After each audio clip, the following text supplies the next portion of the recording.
kujdo që sot i thu nuk ka pas rritje të çmimeve në vitin 2022 që ka jetu në këtë vend, jetu ja rën inteligjencën. Jo, Rizvanulli sot tha në mesin e 300 kompanive që dalin në tregun e hapur, tha 80 për tyne ose kështu diçka i kanë rreth 700 milion euro profit. Që në kupton që gjoja këto kompani tash duhet me ul profitin, fitimin e tyre, po jo edhe me kjo nuk mundet me ndodhë edhe në rritje të çmimit të produkteve dhe shërbimeve. Vetëm se Rizvanulli duhet me tregu, është në rregull që këto 80 kompani, nuk e kam dëgjuar këtë pjesë të deklaratës së saj, po e komentoj këtë që ju po e parafrazoni. Rizvanulli duhet me i tregu që këto 80 kompani, të cilat e pas kanë këtë fitim, është në rregull që tash një pjesë të fitimit të tyre mja quh një kompanie, të cilën ju po ja rregulloni tregun. Sepse një kompani po ofron energji elektrike, apo jo? Mund të thuhet që është ka monopol në këtë detar. Sipas logjikës së Rizvanullit, i kemi 80 kompani të cilat po fitojnë kanë shumë, e hajde ta ndajmë fitimin e këtyre 80 kompanive, po edhe aty në 1220 të tjerave, edhe t'ja çojmë një kompani se na si qeveri po dojna me rrit një kompani. E para, kjo, e dyta, a e dini çka tha Rizvanulli kur u pyet në konferencë për media sot i pash disa inserte.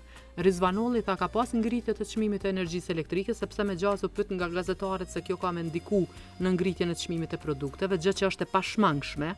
Efekti tjetër, jashtëzakonisht, domethënë përpos që kompanitë kanë me dal prej tregut, kanë me u bë të pakonkurrueshme edhe në tregun vendor dhe në tregun ndërkombëtar. Kemi me pas rënje të vendeve të reja, rënje të vendeve ekzistuese të punës, e jo krijim të vendeve të reja të punës.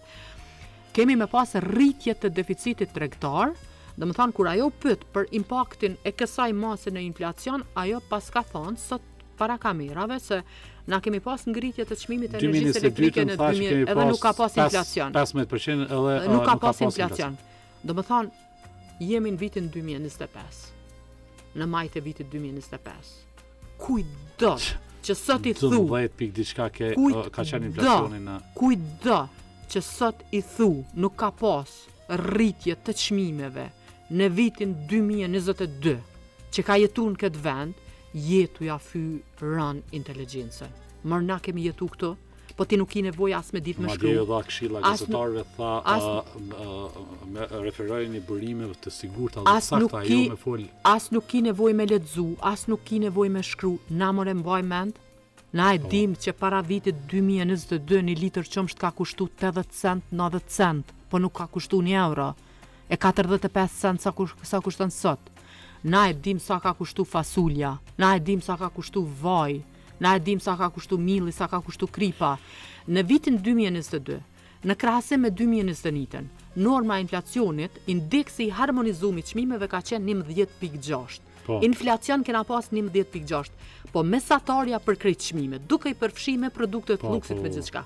Po shporta e konsumit, ajo produktet të cilat na i blena për çdo ditë, që konsumatori blen për çdo ditë, që ato deri në 60% janë rrit.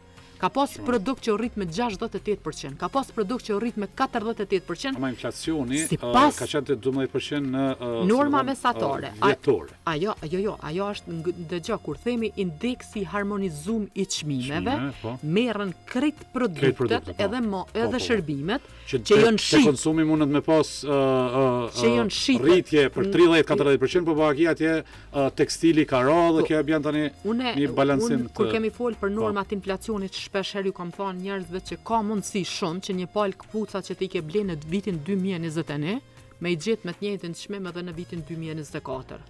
Po nuk ka shansa që kilogrami i orizit me u krahasu 2021 me 2024.